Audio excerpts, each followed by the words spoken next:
We begin with alarming news concerning the war in Ukraine. Tonight, Russian troops attacked Europe's largest nuclear power plant, causing a fire.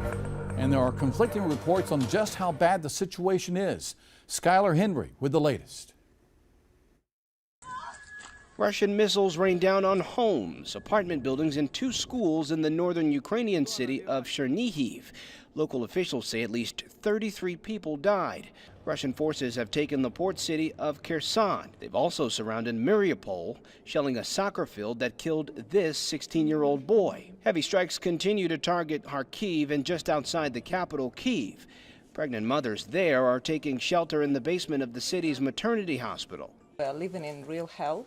I could never imagine that something like that can happen in 21st century. Ukrainian officials say Russian forces are now closing in on Europe's largest nuclear plant in the south of the country. Ukraine's president, Volodymyr Zelensky, is pleading with the U.S. and NATO to establish a no-fly zone.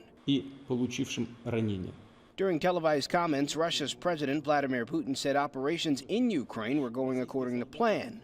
Here in Washington, the Biden administration announced a new round of sanctions targeting more Russian oligarchs and their families, each picked for their close proximity to President Putin, in hopes he'll feel the economic squeeze.